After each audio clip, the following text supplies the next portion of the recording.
Tulang, mayo na, naubusan, ano. Pero, ini po, Sir Mowel, ang trusting po kang program na Forest in Our Midst is also a sustainable program wherein, kaya, ang nangyari lang po kaya sa tuya, dahil po ka mo naging so secured, ano, dahil ka mo nagpasiguro, nagigibuho ninyo, pero nahuli po kaya ang mga signing. Kaya nga sinabi ko sa inyo sa bago na there will be a MOA signing and we are hoping this July with some of our partners na dahil pa po nakapag-sign between us, meeting na initong area talaga ina-adapt sa group.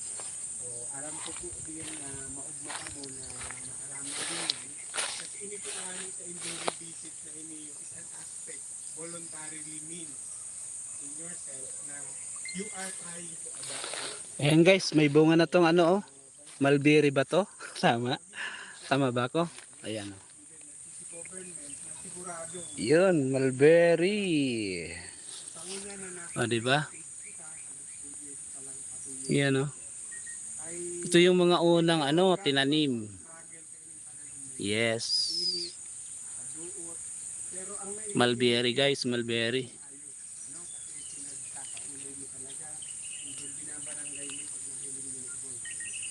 So far, mayo pong effect si Hayo. Mayo pong effect si GTYTC, thank you sa paharang dyan. Thank you so much.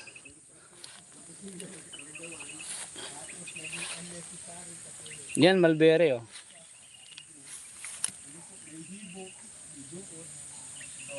Pero po, again, siguro pag continually na dito pa pa ang mga aspeto na binibigay siguro siya, ngayon ka po na later on, pag nagkakula na po siya, pag nag-shading na siya, ining mga weeks na iniyo, hanggang dumano lang siya, na yan maabot sa inyo. Kasi araw po ang ibaming mga sites, ano, hopefully, pag na-report na rin, sabi ko nga ni Sir Ronald, kasi din po na hiling ka naman sa GC na may mga darakula na mahiling din po kang sa ilong team para masabi ta po na ang tree planting pa lang kang naga ay nangyayari. Ano? At this point, pwede na nga maging educational for the kids to know na pag nagbisita sinda na may araw kaning tao, ay pala ni ang nara. Yung pala ni ang itong mga kahoy bukid na pwede. Okay, so hopefully your kids na nagkaklase po, saka po maimbitaran ka na magpasyar na sa mga FOL sites. And later baka i-DU. And na-mark ka na siya kung anong klaseng kahoy, they will enjoy na may hiling ninda na may mini forest pala sa downtown. Bako lang pala sa Isarog dapat magtanong, kundi mismo sa downtown.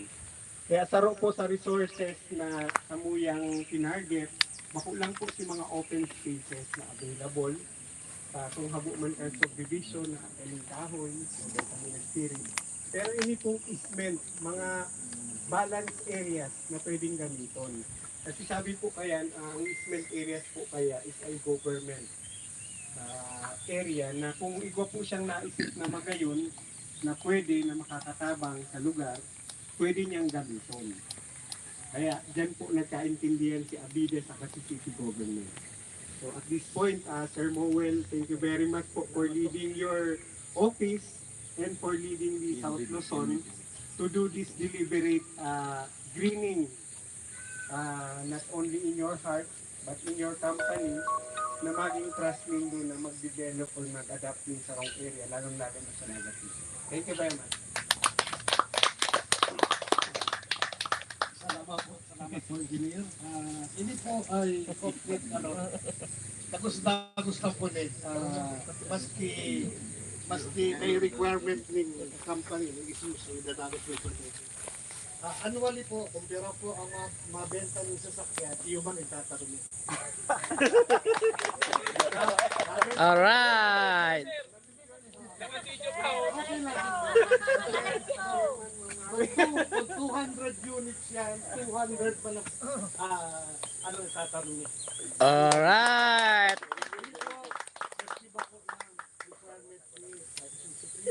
Or sa Sina, i-commit ko na ito yung contact ninyo. Naglayaw na ko dito.